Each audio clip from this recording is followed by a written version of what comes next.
Okay, the new topic of suspension, that is known by settling of particles, settling of dispersed phase और settling of solid particles. Suspension जब हम लोगों ने पढ़ा था first year में तो थोड़ी बहुत याद होगी कि इसका जो इनस्टेबिलिटी का जो रीजन है वो क्या है, सेडिमेंटेशन. ओके, तो उसी टॉपिक पे आज हम बात करेंगे. First of all you should know what is settling. So basically settling means it is the movement of particles, movement of solid particles or movement of drug or movement of dispersed phase due to gravitational force. Okay, and this movement will be in downward direction. कहाँ पे होगा ये? Downward direction में होगा. किसकी वजह से हो रहा है? Due to gravitational force. और ग्रेविटेशनल फोर्स कहाँ से लगता है तो आपको पता ही है.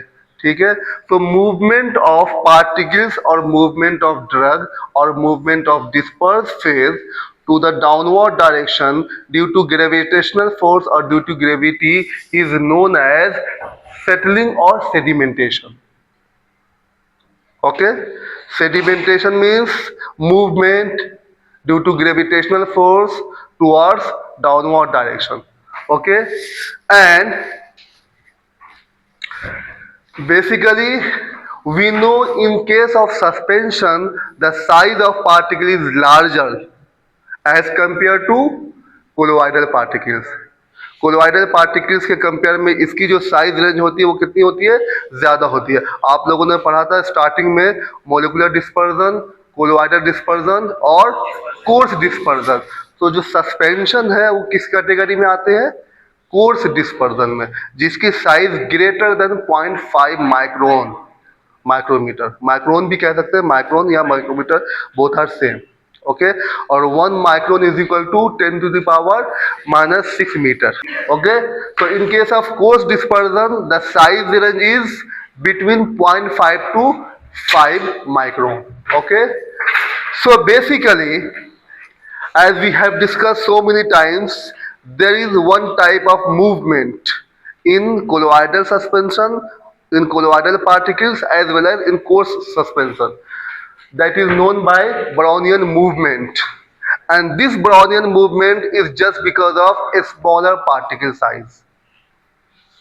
Okay, ये ब्राउनियन मूवमेंट जितनी पार्टिकल साइज कम होगी उतनी ज्यादा इसकी मूवमेंट होगी. इसको बोलते हैं जिग जैग मूवमेंट, है ना. But in case of suspension particles are not in a Brownian movement because of larger size. समझ में आ रही है बात? नॉर्मली ब्राउनियन मूवमेंट होती है due to a smaller particle size, लेकिन सस्पेंशन के केस में क्या, इसकी साइज कोलोइडल के कंपेयर में ज्यादा बड़ी है, इसलिए यहाँ पे ब्राउनियन मूवमेंट नहीं हो रही है. Okay, so now the gravitational force will overcome this Brownian movement and this will causes settling और सेडिमेंटेशन ऑफ पार्टिकल्स. ओके, सो अब आपको ये चीजें देखनी है कि अगर ये सेटलिंग हो रही है, how we can prevent this type of settling और सेडिमेंटेशन. ओके, सो अगर आपको याद है स्टोक्स इक्वेशन हमने पढ़ाया था पहले, स्टोक्स इक्वेशन आपको मैं दिखा दूं फिर से. It is given by scientist Stokes where rate of sedimentation, that means V sed for sedimentation, V for velocity or rate.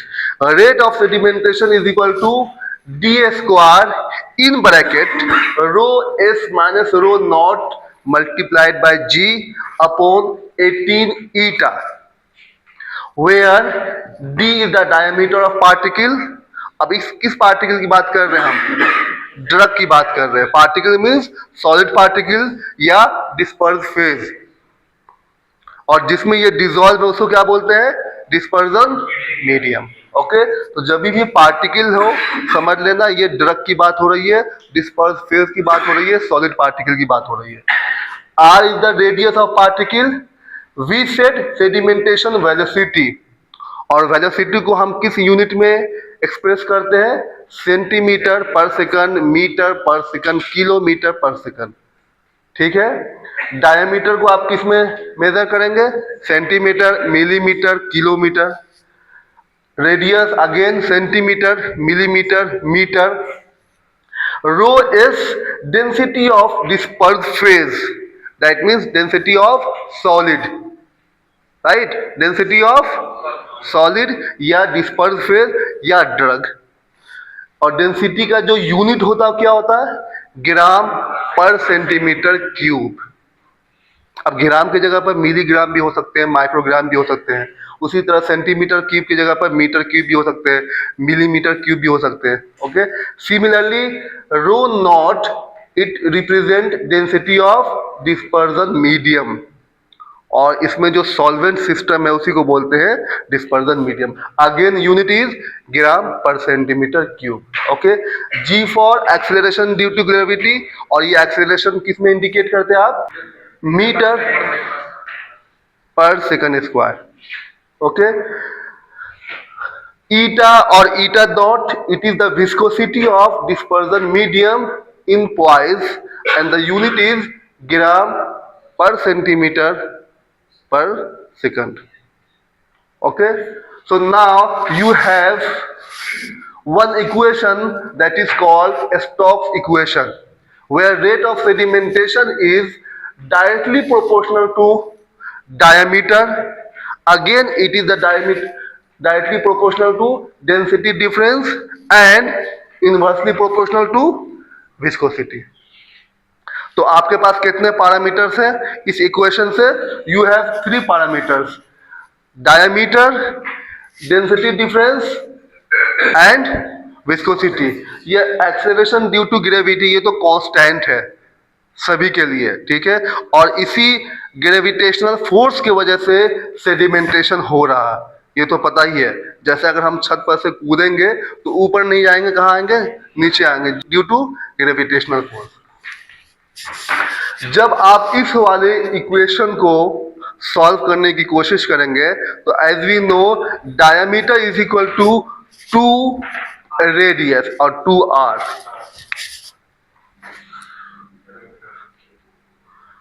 2 into R, R क्या है? Radius of particle. ठीक है। फॉर एग्जाम्पल अगर कोई स्फेरिकल पार्टिकल्स है तो ये आपके क्या रेडियस है, और टोटल यहां से यहां क्या हो जाएंगे? Diameter. So D is equal to how many R? 2 are.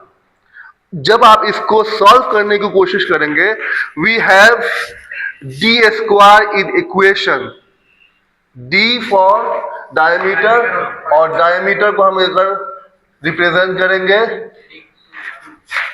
Radius में तो 2r, और डायमीटर के ऊपर क्या है मेंशन? स्क्वायर, तो 2r का स्क्वायर, ये आ जाएगा आपका 4r स्क्वायर। और नीचे क्या है डिनोमिनेटर में? 18। तो अगर आप 4 डिवाइडेड बाय 18 करेंगे, 2 से आप कैंसिल आउट करेंगे, 2/9, और क्या बच गया? r square. तो जो दूसरा वाला इक्वेशन है 2r स्क्वायर इन ब्रैकेट, ये तो सही सेम रहेगा, rho S minus rho naught ji divided by 9 eta. ठीक है। अब कहां से आया ये चीजें समझ में आ गया? D is equal to 2r, और चूंकि D में स्क्वायर लगा हुआ है तो 2r को आप स्क्वायर करेंगे तो ये आपके पास आ जाएगा 4r स्क्वायर डिवाइडेड बाय 18। जब इसको कैंसिल आउट करेंगे तो फाइनल इक्वेशन हो जाएगा 2r square in bracket rho S minus rho naught ji divided by 9 eta. तो अब जितने भी फैक्टर्स हैं उस फैक्टर्स पे रेट ऑफ सेडिमेंटेशन कैसे इफेक्ट डाल रहा, how we can conclude these are the parameters and how these parameters will affect on rate of sedimentation. Okay, so one by one करके हम चेक कर रहे हैं। अब आपको तो ये पता चल गया D किसको रिप्रेजेंट कर रहा है, R किसको रिप्रेजेंट कर रहा है। ठीक है। तो first factor actually we have on the basis of Stokes law we have different types of parameter like particle size, density difference, viscosity of the medium, as well as interfacial properties.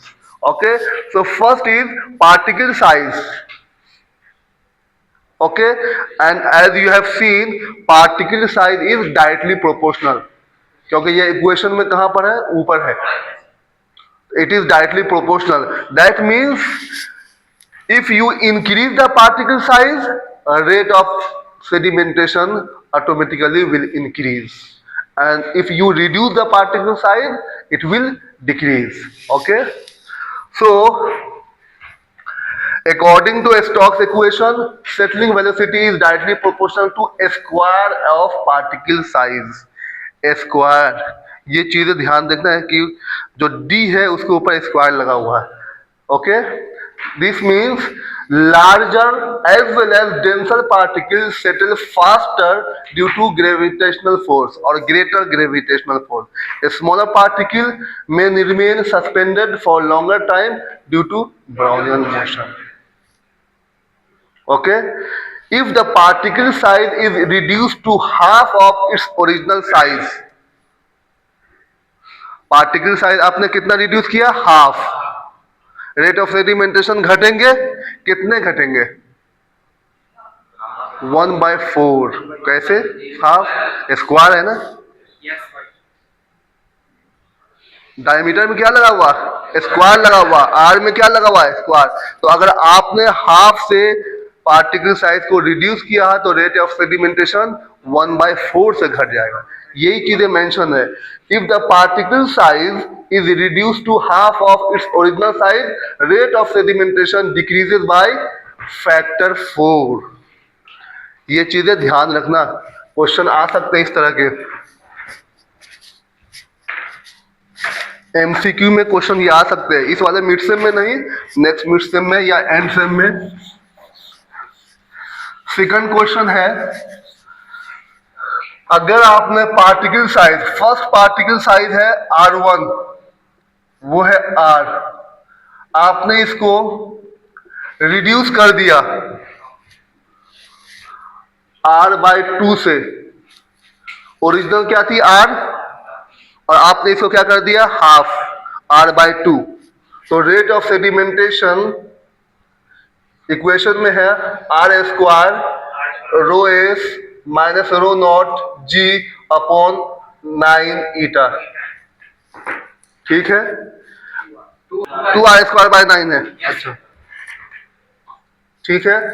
आपने R की जो value है, final value, original value से आपने क्या कर दिया, half कर दिया. R/2 का होल स्क्वायर. यस, बाकी चीजें तो सेम रहेगी.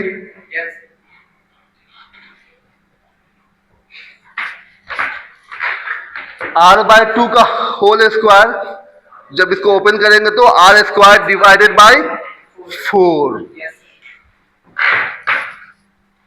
2 मल्टीप्लाइड बाय R², 4, बाकी चीजें same, rho S minus rho naught जी अपॉन 9 ईटा. ये वाला जो टर्म है ये इसके साथ में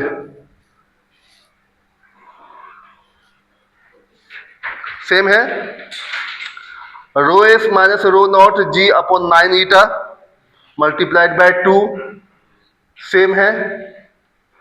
ठीक है, तो अब जो फाइनल इक्वेशन होगा क्या होगा, V सेड डिवाइडेड बाय 4. ये अगर V सेड आप अगर डैश लेते हो तो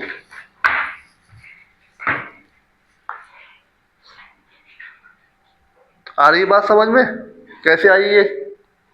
rho S minus rho naught g 9 eta multiplied by 2, इसकी जगह पे हमने क्या पुट कर दिया, V सेड, और ये जो R की जगह पे हमने पुट किया था 4, वो ऐसा रहेगा. ठीक है, ये भी R इसी में आ जाएंगे, ये वाले R, ये सारे equation. 2R² rho S minus rho naught ji divided by 9 eta, ये पूरे के पूरे वी सेड है, बाद में क्या बच गया, 4 फैक्टर। तो अगर आपने पार्टिकल साइज को हाफ किया है तो रेट ऑफ सेडिमेंटेशन कितने टाइम्स घट गए, 4 टाइम्स घट गए। सेकंड क्वेश्चन, अगर आपने पार्टिकल साइज को 1/4 से रिड्यूस किया है तो फाइनल सेडिमेंटेशन की वैल्यू कितनी हो जाएगी, 1/16, मतलब 16 टाइम्स घट जाएगी, है ना, क्योंकि 4 का स्क्वायर क्या हो जाएगा, 16। तो particle size rate of sedimentation के क्या है, डायरेक्टली प्रोपोर्शनल है इन स्क्वायर में। ठीक है, यहां पे कुछ टर्म मेंशन है, monodisperse suspension, particles of uniform size, monodisperse same size distribution, एक ही साइज के हैं, 0.5 0.5 0.5 हर जगह। इस कंडीशन में सेटल यूनिफॉर्मली होगी, है ना। जैसे सपोज कर लो एक सस्पेंशन के अंदर टोटल पार्टिकल है 10 और 10 की साइज 0.5 माइक्रोन है, तो उस कंडीशन में क्या होगी, सेटल यूनिफॉर्मली होगी। पॉलीडिस्पर्स, ये इसको बोलते हैं साइज डिस्ट्रीब्यूशन। पॉलीडिस्पर्स का मतलब अलग अलग साइज के, एक 0.5 0.8 0.9, उस कंडीशन में different particle size that will cause uneven settling, settling uniform नहीं होगी, and often form compact sediment layer, एक जो आपका जो सेडिमेंट लेयर है वो एकदम से हार्ड टाइप के बन जाएंगे, कॉम्पैक्ट टाइप के, किस कंडीशन में, पॉलीडिस्पर्स। तो जब आप साइज को रिड्यूस करोगे तो ये भी चीजें मेंशन करनी है, और ये इस चीज का भी ध्यान रखना है कि साइज यूनिफॉर्म हो, एक ही तरह के साइज हो। अगर आपने 0.4 लिया तो सारे के सारे पार्टिकल क्या हो, 0.4 रेंज के हो। ठीक है, उस कंडीशन में जो यूनिफॉर्म सेटलिंग होगी और वो वापस से रीडिस्पर्स हो जाएगी इजीली। ये तो पार्टिकल साइज हो गए और particle size distribution. Second factor is known by viscosity of the medium, and as per Stokes law viscosity is inversely proportional to rate of sedimentation, क्योंकि विस्कोसिटी कहां पर है इक्वेशन में, नीचे है, डिनोमीटर में है, तो it is indirectly proportional. Okay, that means if you increase the viscosity of dispersion medium, rate of sedimentation will be less or decreasing, और अगर आप विस्कोसिटी को आप घटाओगे तो रेट ऑफ सेडिमेंटेशन हाई हो जाएगी। तो आपको क्या करना है, रेट ऑफ सेडिमेंटेशन को रोकनी है या मिनिमाइज करनी है तो विस्कोसिटी को क्या करनी होगी, बढ़ानी होगी, इंक्रीज करनी होगी। Okay, example, low viscosity medium faster settling, viscosity अगर लो है तो सेटलिंग क्या होगी, फास्ट होगी। एग्जाम्पल, वाटर बेस्ड सस्पेंशन, जो वाटर होती है उसकी विस्कोसिटी क्या होती है, कम होती है। High viscosity medium, example gel based formulation, gel तो आपने देखा होगा ना, काफी विस्कस होती है कि नहीं, उस कंडीशन में सेटलिंग क्या होगी, स्लो डाउन होगी, कम हो जाएगी। तो कैसे हम विस्कोसिटी को इंक्रीज करेंगे, way to increase the viscosity of dispersion medium. देखो विस्कोसिटी कभी भी हम किसकी बढ़ाते हैं, पार्टिकल्स की नहीं बढ़ाते हैं, मीडियम की बढ़ाते हैं, सॉल्वेंट सिस्टम की विस्कोसिटी बढ़ाते हैं।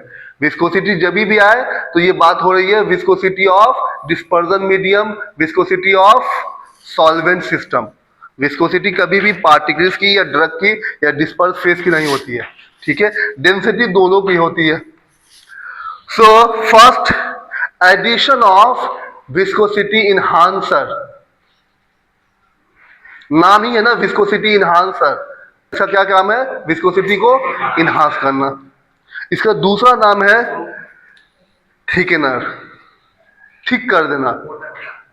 जो डिस्पर्जन मीडियम है, जो आपका सॉल्वेंट सिस्टम है, उसको क्या कर देगा, वो थिक कर देगा।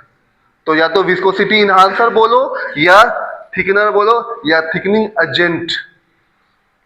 सारे के सारे एक ही है। एग्जाम्पल है any cellulose derivative like sodium CMC, sodium carboxy methyl cellulose, calcium CMC, ठीक है। HPMC, नाम सुना HPMC का फुल फॉर्म पता है? Hydroxy propyl methyl cellulose. So any type of cellulose derivative, they act as viscosity enhancer or thickening agent or thickener. Okay, again दूसरा example है xanthan gum, ये सब नेचुरल प्रोडक्ट है, methyl cellulose, कार्बोमर। Okay, sometimes using polymers or gels also increase the viscosity of dispersion medium, like hydrocolloids increase viscosity, and if we increase the viscosity, particles movement downward will reduce, settling क्या हो जाएगी? Reduce हो जाएगी। तो दो factor हो गए, एक तो पार्टिकल साइज, दूसरे हो गए विस्कोसिटी। पार्टिकल साइज को क्या करनी है? कम करनी है। विस्कोसिटी को क्या करनी है? बढ़ानी है। अच्छा, पार्टिकल साइज कम कैसे कर सकते हैं हम? Size reduction. कोई सा भी, अगर आपने मिल का नाम सुना है, कोलोइडल मिल, बॉल मिल, है ना, ये सारे मिल क्या करते हैं? पार्टिकल साइज को रिड्यूस कर देते हैं। पार्टिकल साइज रिडक्शन से हम पार्टिकल साइज को रिड्यूस कर सकते हैं। थर्ड पैरामीटर है density of the particles as well as density of the medium. इसका मतलब डेंसिटी दोनों ही का है, डिस्पर्स फेस का भी और डिस्पर्जन मीडियम का भी। डिस्पर्स फेस को क्या बोलते हैं? पार्टिकल्स या सॉलिड पार्टिकल या ड्रग, और डिस्पर्जन मीडियम को solvent system. Okay, so here the density is mention in difference in density. आपने देखा होगा इक्वेशन में डेंसिटी का जो इक्वेशन है वो दोनों के डिफरेंस पे मेंशन है। Rho S minus rho naught, particle की डेंसिटी माइनस सॉल्वेंट सिस्टम की डेंसिटी। ओके, सो बेसिकली क्या होती है आप ये समझ लो। Normally the density of solid और density of drug used in pharmacy is generally from 1.5 to 2 gram per CC.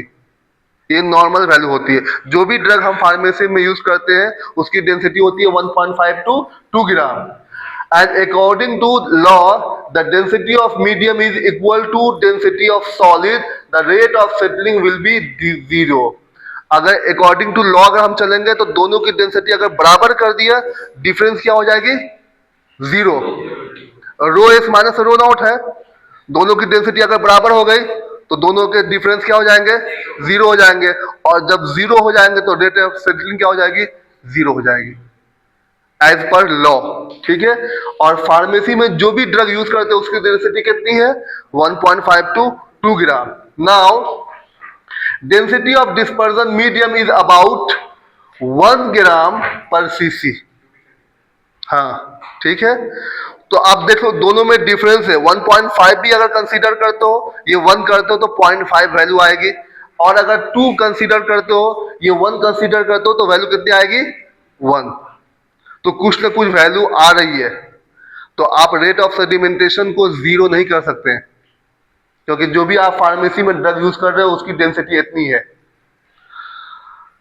पहले वाले जो इक्वेशन में डेंसिटी दी हुई है rho S minus rho naught, first वाली जो डेंसिटी है वो पार्टिकल की है, सेकंड वाली है मीडियम की।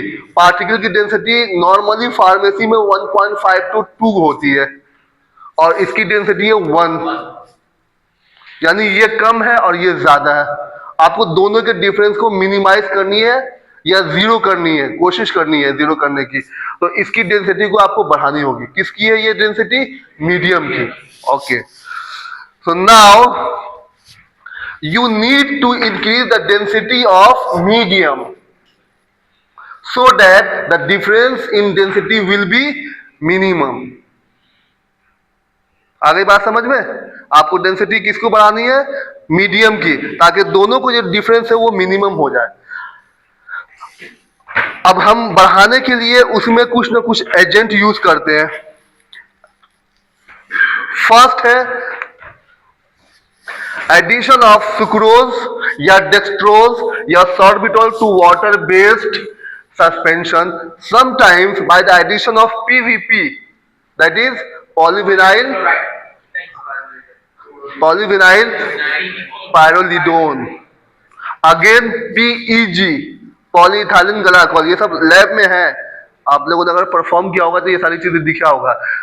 Next glycerine, these are the agent, by the use of these agent we can increase the density of dispersion medium।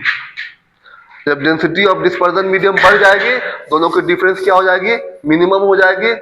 जब डेंसिटी डिफरेंस मिनिमम हो जाएगी, रेट ऑफ सेडिमेंटेशन मिनिमम हो जाएगी।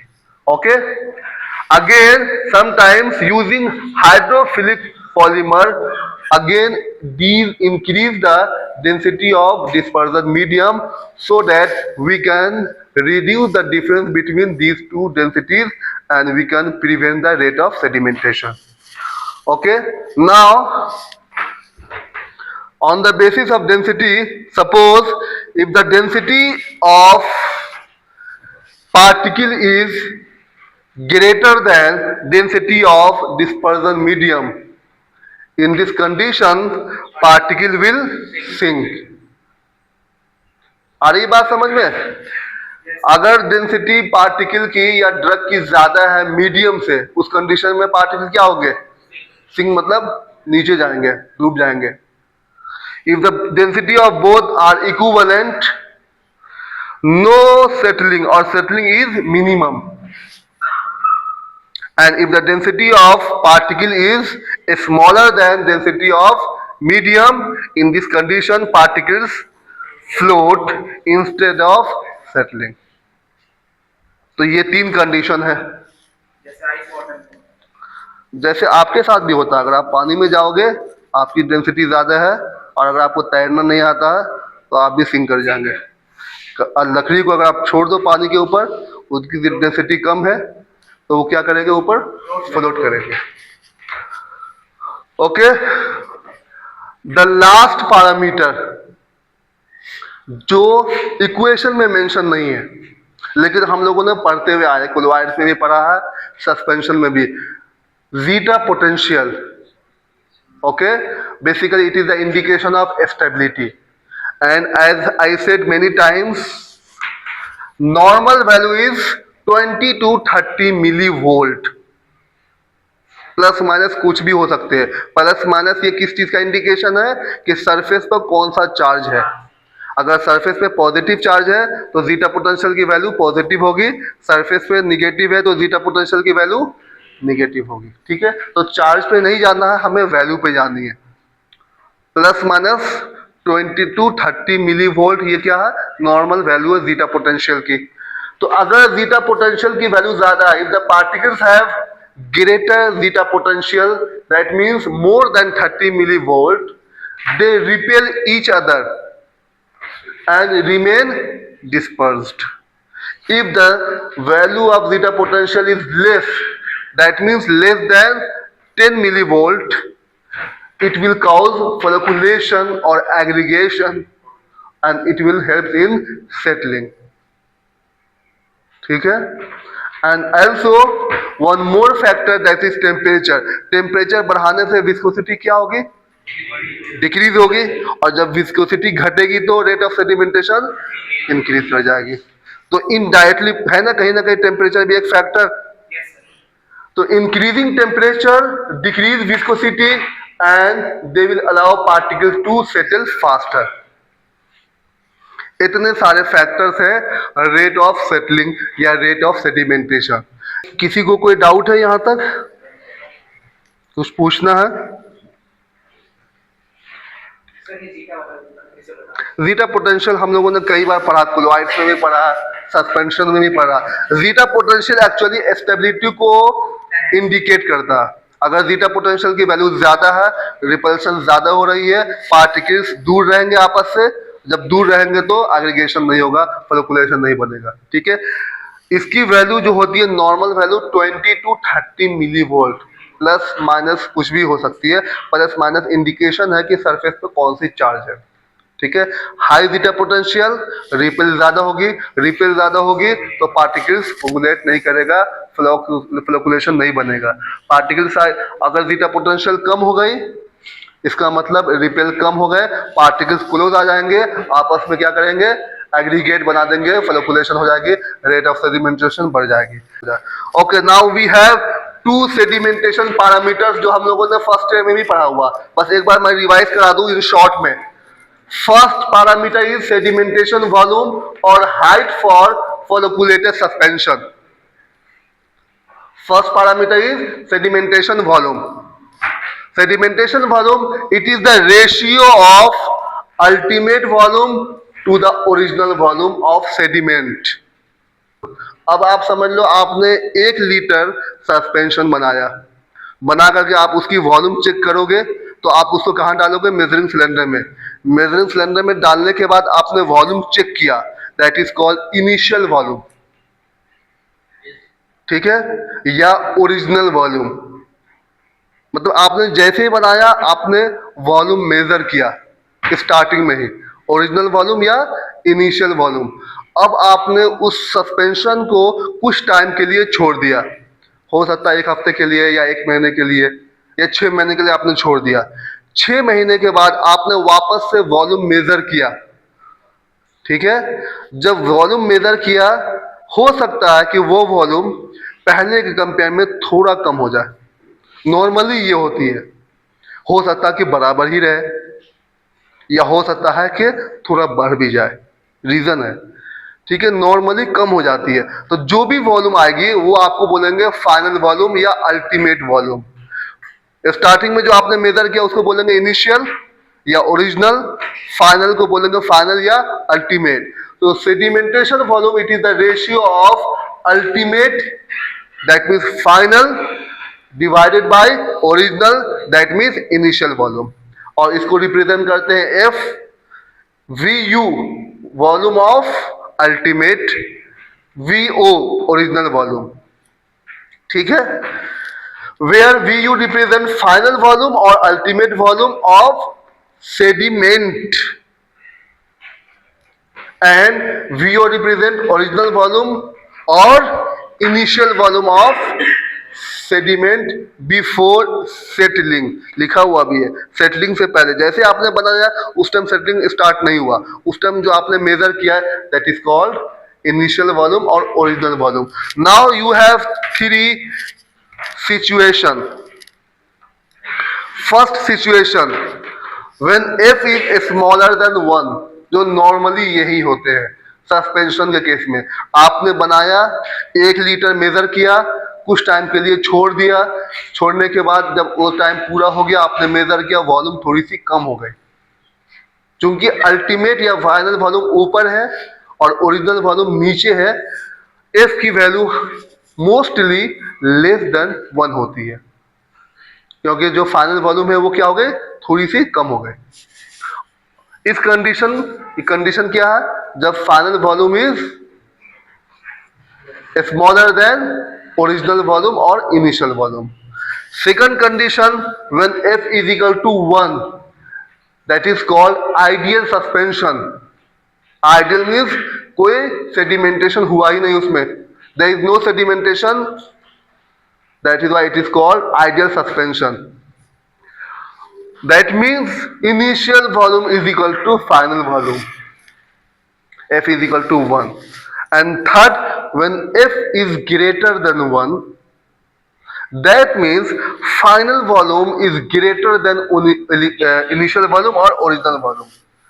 That means जो फ्लॉक्स बन रहे हैं वो नीचे नहीं बन करके किसी रीजन से सरफेस पे या सुपरफिशियल पे या अपर साइड पे बन गए। उस कंडीशन में क्या होंगे, f इज ग्रेटर देन 1। ये रेयर कंडीशन है, नॉर्मली ये होती है, आइडियल कंडीशन में ये होती है, रेयर कंडीशन में ये होती है, ठीक है। अगर आप फिगर देखेंगे तो आप ये देख लो, फर्स्ट वाले f is smaller than 1, that means final volume is smaller than original volume. Second, दोनों equal, that means original volume is equal to final volume. And third, F is greater than 1. That means final volume is greater than original volume. यहाँ पे flux बन गए surface पे या upper side पे, और ये बनने के बाद जो वॉल्यूम है ये और क्या हो गई, बढ़ गई. ये रेयर कंडीशन होते हैं. Okay. And the second parameter is known by degree of flocculation. Again it is the ratio, but it is the ratio of sedimentation volume of flocculated suspension upon sedimentation volume of deflocculated suspension. तो इसको निकालने के लिए पहले आपको first वाला parameter निकालना होगा, that is called sedimentation volume. और सेडिमेंटेशन वॉल्यूम क्या है, ultimate upon original. So ultimate upon original for flocculated divided by ultimate upon original for deflocculated. And the minimum value for degree of flocculation, which is represented by beta, is 1. When flocculated suspension sedimentation volume is equal to sedimentation volume for deflocculated suspension. Minimum value क्या होगी इसकी, 1, जब दोनों ही एक दूसरे के same हो जाएंगे, इक्विवेलेंट हो जाएंगे. ओके. तो these are two sedimentation parameters. First is sedimentation volume, second is degree of flocculation. That's all about today's lecture. If you have any doubt, you are free to ask.